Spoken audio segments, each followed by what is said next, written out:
Good morning once again. तो again एक puzzle आप लोग के सामने जो blood relation with sitting arrangement है। मतलब इसमें ब्लड रिलेशंस भी दिए गए हैं और सिटिंग अरेंजमेंट भी दिए गए। और ज़्यादा लंबी पजल नहीं है, आप देख पा रहे हैं कि बहुत ज़्यादा इसमें आंकड़े नहीं है, बहुत ज़्यादा लंबी नहीं है, बट फिर भी पजल बड़ी अच्छी है। आप ये पूरा सॉल्यूशन देखने के पहले सुनिश्चित कर लें कि क्या आप लोगों ने इसको सोल्व किया है कि नहीं किया। अब मैं उम्मीद करता हूँ कि आप लोगों ने सोल्व तो अच्छे से कर ही रखा होगा। तो अब आप इसको ध्यान से समझो। और अधिकांश लोगों के जो मेरे पास मैसेजेस आए हैं वो ये है जो सेटिस्फैक्ट्री नहीं है। जब मैंने पजल दी अचानक से सोल्व करने के लिए, तो जो आपके टाइम आ रहे हैं वो सेटिस्फैक्ट्री नहीं है। इट मीन्स पजल एक अच्छे लेवल की पजल है, या आप 6-7 मिनट 5-6-7 मिनट में तो एटलीस्ट नहीं कर पाए। किसी पजल में सोल्व तो हो गई but time 10-12 minute 15 minute 20 minute लगे तो वो सोल्व न होने जैसी ही होती है। और अगर नहीं हुई है वो तो नहीं होने जैसी है ही। तो पजल की लेंथ कभी भी ये डिसाइड नहीं करती है कि वो पजल आसान पजल है, टफ पजल है, कम टाइम टेकिंग है या ज्यादा टाइम टेकिंग है। पजल तो मान लीजिए बड़ी लंबी है, मान लीजिए ये एक पैराग्राफ है, ऐसे 3 पैराग्राफ दे दिया आपको। बट पजल में जो सूचनाएं हमें दी हैं वो इतनी कनेक्टिंग है और इतनी इजी टू सोल्व है कि जैसे जैसे हम पढ़ते जाते हैं एक स्ट्रक्चर मेंटेन होता चला जाता है और पजल सोल्व भी हो जाती है, ज्यादा दिमाग लगाए बिना। थोड़ा बहुत लगाना भी पड़ता है तो साइड में डाटा अपन ने एक्सटर्नल एरिया में रखे और सोल्व कर लिया। और कई बार ऐसा होता है कि पजल तो बड़ी छोटी होती है, जैसे ज्यादा लंबे आंकड़े नहीं है, 4 ही इंफॉर्मेशन है, 4 में थोड़ी क्लब करके भी दी गई है, लेकिन वो इतना इनडायरेक्ट तरीके से दिए जाते हैं आंकड़े, इतना उलझा करके या जटिलता से दिए जाते हैं कि हम आसानी से चीजों को सही जगह नहीं रख पाते। तो ये कभी पैमाना नहीं होता है कि पजल छोटी है या लंबी है, छोटी है तो इजी है, लंबी है तो टफ है। तो आप ध्यान से समझेंगे, जैसा कि मैंने पिछली पजल में आपको समझाया था ब्लड रिलेशन और सिटिंग अरेंजमेंट में क्या सावधानियां रखनी है, वैसे ही इसको समझो। अब इसमें क्या करना है वो भी ध्यान से देखो एक एक पॉइंट को। ठीक है ना, अपन समझना शुरू कर रहे हैं इसको। A B C D E F G और एच वृत्ताकार मेज के चारों ओर बैठे हैं, लेकिन उसी क्रम में हो ये आवश्यक नहीं। उन सभी का मुख केंद्र की ओर है। तो 8 का पोजीशन बना दें अपन। ये लो मैंने 8 की पोजीशन बना दी।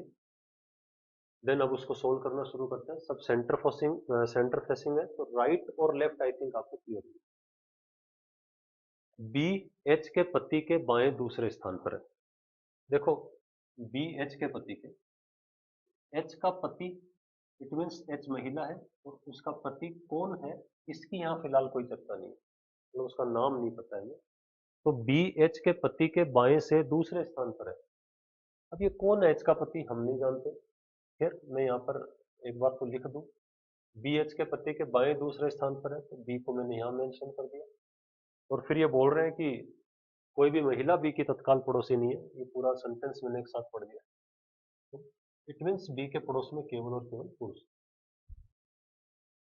अब गलती हम क्या करते हैं कि मैं आपको आपकी मिस्टेक्स समझाते हुए चल रहा हूँ एक्चुअली। कई लोग तो हालांकि जिसकी प्रैक्टिस अच्छी है वो लिख देता है कि ये जो शख्स है ये एच का पति है। तो आप या तो इसको यूं लिख के चलते हैं एच का पति है ना। और और कई बार ये मिस भी कर देते हैं लिखना, तो वो बाद में बड़ी भारी पड़ती है वो गलतियां। क्योंकि एच का पति जो है वो मेल साइन में जो अपन ने शो किया है, बाद में आप कंफ्यूज होते रहते हैं कि ये कौन था। तो बेटर रहता है कि हम कोई मार्किंग करें।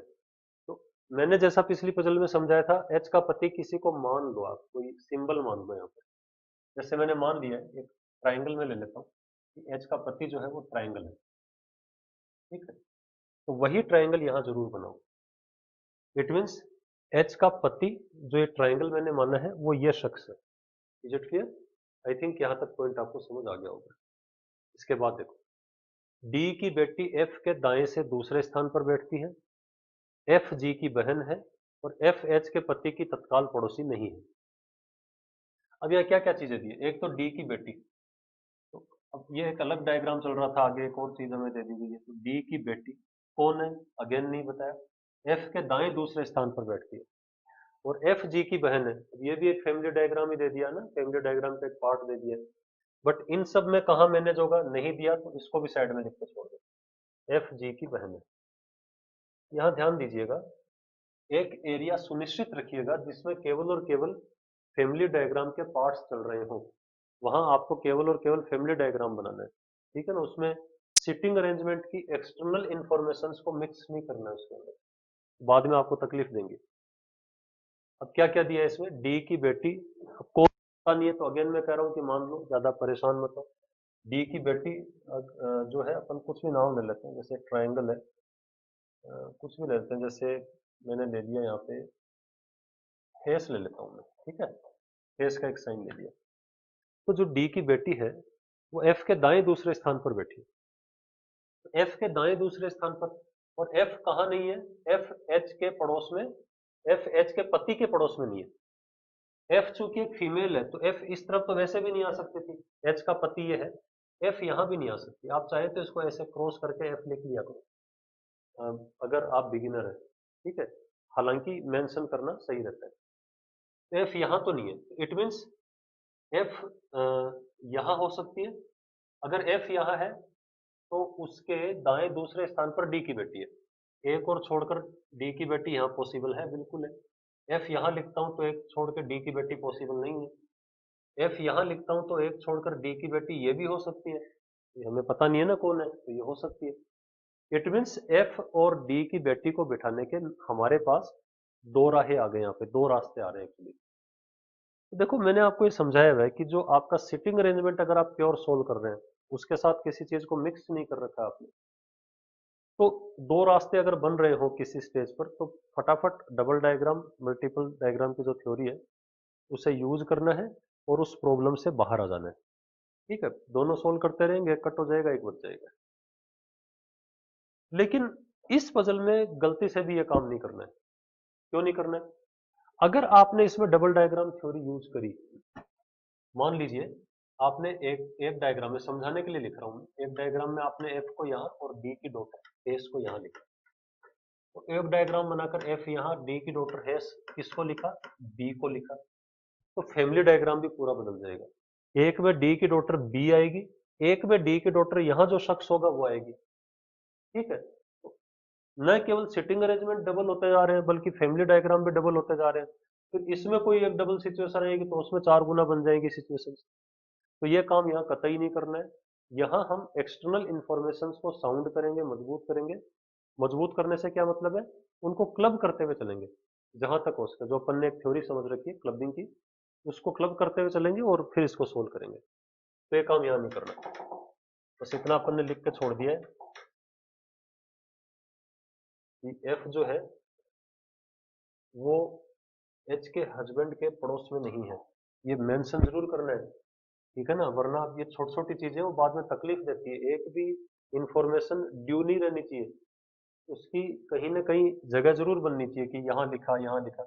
मान लो आपने पॉइंट छोड़ दिया, मतलब एफ जो है इस ये आपने मेंशन करना इसको भूल गए, तो उसका नुकसान क्या होगा, बाद में जब आप पजल सोल्व करेंगे, अभी तो आपको ध्यान है कि एफ यहाँ नहीं आ सकती, लेकिन बाद में जब आप पजल सोल्व करेंगे तीन चार आंकड़े रखने के बाद, तब तक ये बात आप भूल चुके होंगे। तो आप क्या करोगे, एफ को यहाँ भी बिठाओगे, फिर डी की बेटी को यहाँ भी बिठाओगे, वो परेशानी बनी रहेगी आपके लिए। मैं वो चीजें आपको समझा रहा हूँ जो पजल सोल्व करते वक्त प्रॉब्लम क्रिएट करती है। ठीक है ना, जो आप धीरे धीरे इनको आपको अपने अंदर सुधार करना है एक्चुअली। इसके बाद क्या दिया है यहाँ पे, हाँ सॉरी, इसको अभी मेंशन नहीं किया, डी की बेटी एफ के दाएं दूसरे स्थान पर, तो इसको साइड में लिख के छोड़ना है अपने को। एफ के दाएं दूसरे स्थान पर है डी की बेटी, डी की बेटी मैंने माना है एस। ये बताएं कि क्या ये पॉइंट आपको समझ आया, बात क्लियर हो रही है? ठीक है, अब इसके बाद आप देखिए क्या दिया, केवल एक व्यक्ति ए और एफ के बीच बैठता है और ए जी का पिता है। एक और फैमिली डायग्राम का पार्ट दे दिया, बट इसको यहाँ क्लब कर सकते हैं हम इस बार, ठीक है ना। ए जी का पिता है तो ये मैंने यहाँ इसको क्लब कर दिया, और ए और एफ के बीच में केवल एक व्यक्ति है। देखो एफ ऑलरेडी मेंशन्ड है तो इसमें क्लब करो इसको। एफ से एक छोड़कर ए यहाँ इसलिए नहीं आ सकता क्योंकि ए मेल है, जी का पिता है ना वो, तो इट मीन्स ए को मुझे यहाँ थोड़ा जगह कम है, मैं वैसे मैनेज कर लेता हूँ। ए को मुझे यहाँ लिखना पड़ेगा कि नहीं, और कोई रास्ता तो मेरे पास बचा नहीं है। अब क्या बात आई समझ में, ए इधर आ नहीं सकता था तो ए को मैंने उधर लिख दिया। ये होता है कि हम क्लब करके चले इंफॉर्मेशन को। उसके बाद क्या लिखा है, एच का भाई डी एच की माँ के तत्काल बाईं ओर बैठता है। एच का भाई डी, देखो अब यहाँ भी इन दो डायग्राम को हम मिक्स कर सकते हैं, ठीक है ना। एच का भाई डी है, तो क्यों नहीं इस डायग्राम को यहाँ लिख लूँ मैं। ठीक है, थोड़ा सा या तो इसी को ऊपर कर लेते हैं।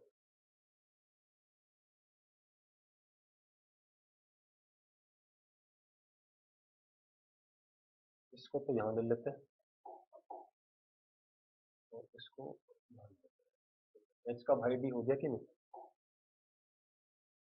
एच का भाई डी, देखो ध्यान दो, आपके पास एग्जाम में ये सुविधा उपलब्ध नहीं होगी जो मेरे पास है। ठीक है, कौन सी सुविधा? कि कोई इंफॉर्मेशन इधर थी, कोई इधर थी, इसको उठा के इधर कर दिया, करोगे आप ऐसा? रफ पेज पे सोल्व कर रहे हो ना आप, बताना किसी के पास ऐसी टेक्नोलॉजी हो तो, कि पेंसिल से उठाया और खिसका दिया, ये आपके पास नहीं होगी। तो आप क्या करोगे उस स्थिति में? बोर्ड पे मेरे पास जगह कम होती है तो मैं खिसका लेता हूँ इसको। मैं जानता हूँ कि ब्लड रिलेशन जब पजल हम सोल्व करते हैं तो ये टेक्निकल प्रॉब्लम्स आती है, तो मैं क्या करता हूँ कि इनमें सफिशिएंट गैप ऑलरेडी देते हुए चलता हूँ। ठीक है ना, रफ पेज पे कोई दिक्कत होगी नहीं, आपको थोड़ा गैप देते हुए चलना, चीजों को बिल्कुल ऐसे सटा करके मत लिखना। ए के इधर उधर आपने जगह नहीं छोड़ी रफ वर्क की, बाद में ए का कोई पिता या भाई बहन बनाना पड़ गया तो दिक्कत हो जाएगी कि नहीं? तो ये छोटी छोटी चीजें हैं जिनको हमें ध्यान रखना चाहिए। तो क्या था सेंटेंस? डी एच की माँ के तत्काल बाईं ओर बैठता है। सॉरी, कहाँ थे अपन? एच का भाई डी, हाँ, एच का भाई जो डी है, एच का भाई डी एच की माँ के तत्काल बाईं ओर बैठता है। अब एच की माँ कौन है वो भी हम नहीं जानते इसके। एच की माँ जो है वो नहीं जानते, तो उसको अपनी तरफ से कुछ लिख लेते हैं, कोई भी साइन ले लेते हैं। हम ले लेते हैं यहाँ पे परसेंटेज ले रहा हूँ मैं, ठीक है ना। एच की जो माँ है उसके तत्काल बाईं ओर कौन बैठता है? डी बैठता है। अब यहाँ कहाँ आएंगे, ज्यादा कंफ्यूज होने की जरूरत नहीं है, एक्सटर्नली आप लिख के छोड़ दो, एच की माँ के तत्काल बाईं ओर डी। ठीक है, इसके बाद क्या लिखा है? केवल एक व्यक्ति एच की माँ और ई के बीच बैठता है। तो देखो एच की माँ तो ये है ही ना, एच की माँ परसेंटेज है, तो ये परसेंटेज के और ई के बीच में केवल एक व्यक्ति है, तो मैंने इंटरचेंज का साइन लगाना लगा दिया है, तो भूल मत जाना इसको। देखो वो बात अलग है कि आपका ये एक स्थान छोड़कर किसी व्यक्ति को बिठा रहे हैं तो वो लेफ्ट राइट किधर भी हो सकता है, तो आपने कोई और मार्किंग सोच रखी है, आपकी प्रैक्टिस में हो सकता है। मैं ये नहीं कह रहा कि यही वाली मार्किंग लगा हुआ। कई बार कई लोग ऐसा करते हैं कि बीच में एक लिख के छोड़ देते हैं, या दो लोग बीच में तो दो लिख के छोड़ देते हैं, वो आपकी सुविधा अनुसार आप कर सकते हैं। बट जब दो या तीन नंबर लिख के छोड़ते हैं तो इसका मतलब है बीच में किसी और की गुंजाइश सब खत्म हो गई। ठीक है ना, तो कई काफी एक्सपीरियंस के बाद मैंने कुछ ऐसी मार्किंग्स डेवलप कर रखी है।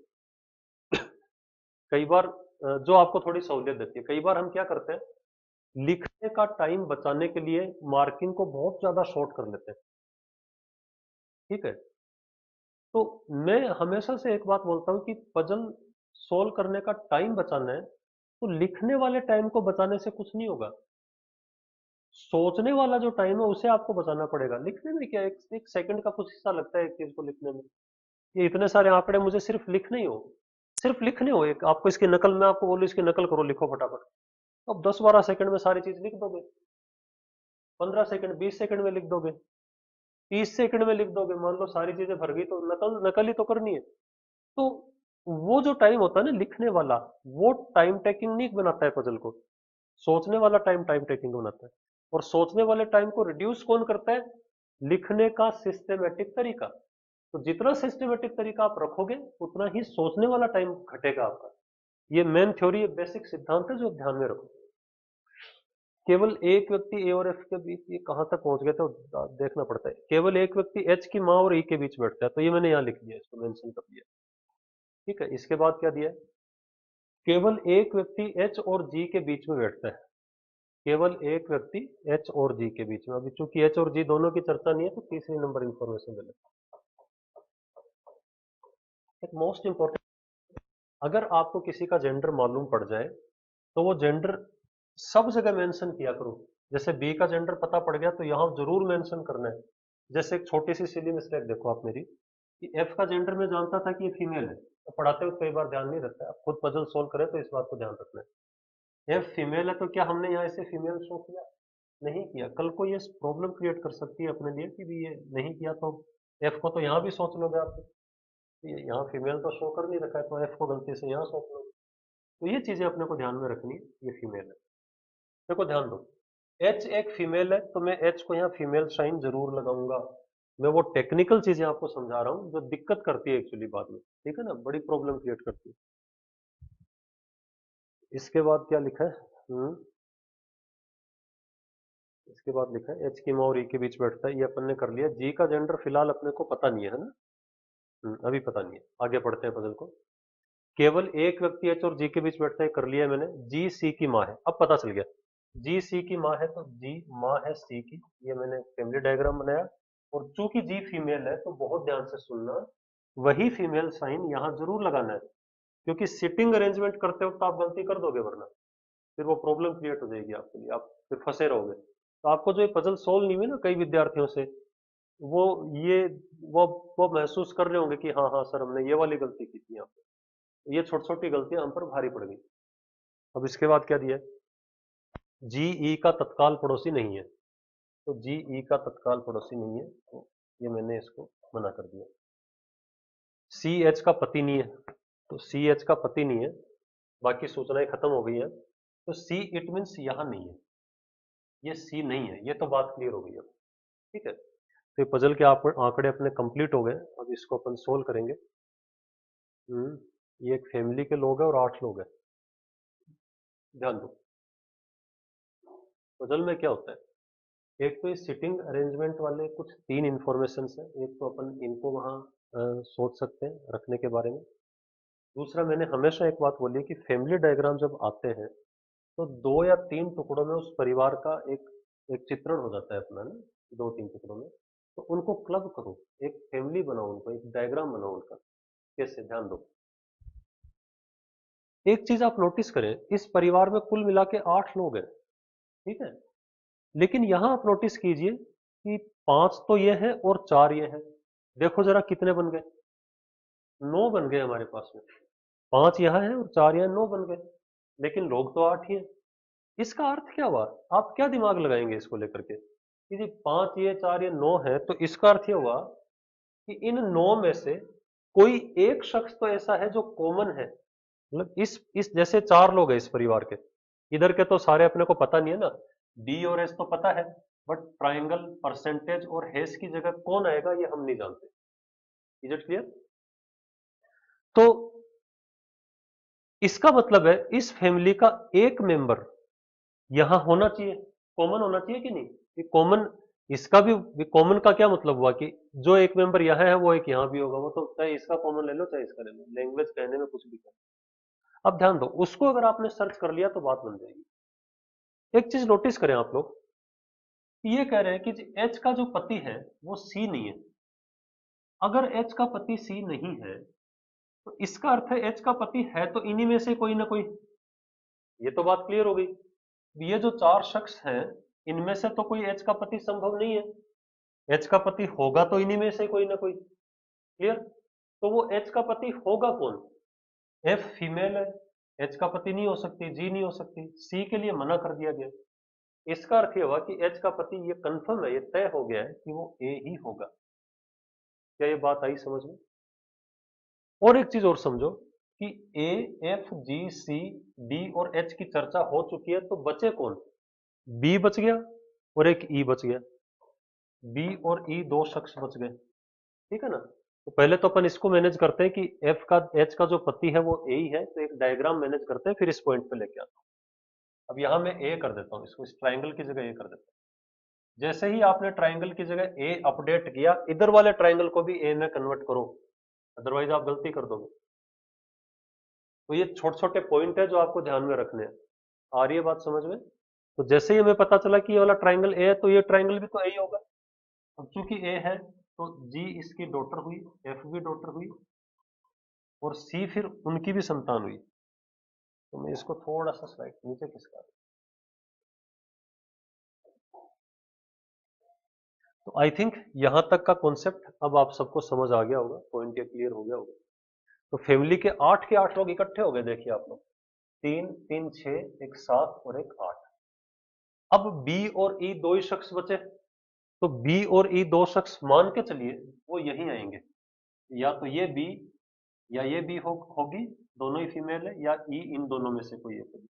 तो एक बात और क्लियर हो गई कि बी और ई इन दोनों में से कोई भी क्यों ना हो, वो है तो फीमेल, वो हो कोई भी बट है फीमेल, ये गारंटी भी यहाँ हो गई। तो जैसे ही हमें पता चला कि ये फीमेल है, तो तुरंत अपडेट करो इसको यहाँ पर। आप क्या करते हो, अपडेट नहीं करते हो और वहां फिर फंसे रहते हो, एक उलझन सी बनी रहती है। तो बी फीमेल है तो इट मीन्स ये यहाँ फीमेल आएगी। तो आई थिंक यहाँ तक का पॉइंट आप सबको समझ आ गया होगा अच्छे से। इसके बाद हम क्या करेंगे, ये फैमिली डायग्राम तो हमें मिल गया है, बस बी और ई का कंफ्यूजन है और सी का जेंडर क्या आएगा, इसको अपन अब यहाँ से अपडेट करेंगे, क्योंकि वहां का सारा काम तो कंप्लीट हो चुका है। अब यहाँ से अपडेट करेंगे। देखो ए यहाँ है, ए के दाएं एक स्थान छोड़कर एफ आएगी, उससे दाएं एक स्थान छोड़कर हेस आएगी। हु इज हेस, हेस कौन है, हेस यहाँ डी की डॉटर है। तो अभी मुझे नहीं पता चल रहा कि डी की डॉटर कौन है, या तो यहां पता चल गया तो मैं यहां अपडेट कर दूंगा, यहां पता चलता तो यहां अपडेट कर दूंगा। अब एक बात तो तय है कि डी की डॉटर जो भी कोई हो, जो भी हो, वो एक बात तो तय है कि या तो बी होगी या ई होगी, इन दोनों में से एक तय है। क्लियर।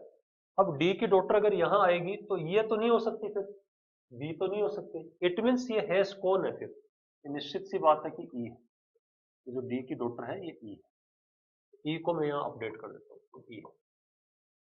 क्या ये बात समझ आ गई? आई थिंक आपको पॉइंट ये समझ आ गया होगा। ठीक है, अब इसके आगे सोल्व करते हैं। ज्यादा कुछ मुझे लग नहीं रहा है कि इस पजल में अब कुछ बचा है, थोड़ा सा और दिमाग लगाना है, वो भी लगा लेते हैं। अच्छा ये पॉइंट देखो आप, कितना इंटरेस्टिंग है। ई आ गया ना, ई से जुड़ी हुई सूचना यहाँ से उठा लेते हैं अपन। ये कह रहे हैं कि एच और जी में एक का गैप है। अब देखो दोनों ही महिलाएं हैं, एच और जी दोनों ही महिलाएं हैं, एक का गैप है, तो और तो कहीं जगह बची नहीं, यही दो जगह बची, और कोई जगह ही नहीं बची, ये दोनों तो पुरुष है, बाकियों के नाम तय हो चुके हैं। तो एच और जी यहीं आएंगे और जी ई के पड़ोस में नहीं आएगी। तो यहाँ ई है तो यहाँ जी नहीं आ सकती, तो जी यहाँ और एच यहाँ। आई थिंक आपको ये पॉइंट ये समझ आ गया होगा पजल का। तो सारा ये सोल्व हो चुका है, ये बचा ये एक सिचुएशन और बची है, उसको भी देख लेते हैं कि क्या लिखे उसमें। ये कह रहे हैं जी, ई से एक छोड़कर परसेंटेज है और परसेंटेज के ठीक बाईं तरफ डी है। ठीक है, ई से एक छोड़कर एक महिला है। अब ये भी तय हो गया ना, देखो अब जैसे यहाँ ई आ गया तो यहाँ कौन आएगा परसेंटेज की जगह, बताओ जरा। ये बी ही आएगी, और तो कोई आ नहीं सकती। तो मैं इस परसेंटेज को बी लिख लेता हूँ। ठीक है, बी से एक छोड़कर डी, तो बी, बी से एक छोड़कर नहीं, सॉरी मैं गलत लैंग्वेज बोल रहा हूँ, बी के ठीक लेफ्ट साइड में डी। ठीक है ना, तो बी ये है, इसके ठीक लेफ्ट साइड में डी है। एक नाम बच गया, कौन सा बच गया, ए बी सी, सी बच गया, तो सी यहाँ।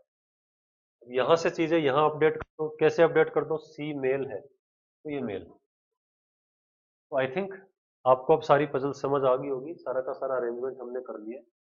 तो की फैक्टर आपको समझ आए होंगे कि कैसे कोई चीज यहां हमें पता चले तो तुरंत वहां अपडेट करो। मैं एक सिस्टमेटिक अप्रोच दे रहा हूँ एक्चुअली, मेरा काम यह है। आपका काम क्या है कि इस अप्रोच से खूब प्रैक्टिस कीजिए। टीचिंग करते वक्त कई चीजें मुझे रफ वर्क में अनावश्यक रूप से लिखनी पड़ती है ताकि आपको बात ठीक से समझ आए। जब आपकी खूब अच्छे से प्रैक्टिस हो जाती है तो आप क्या उन चीजों को, जो गैर जरूरी चीजें, स्किप करने लगते हैं और फटाफट चीजों को मैनेज करने लगते हैं। वो आफ्टर प्रैक्टिस है, ठीक है ना। तो आई थिंक आपको क्लियर हुआ होगा एक पजल का कॉन्सेप्ट।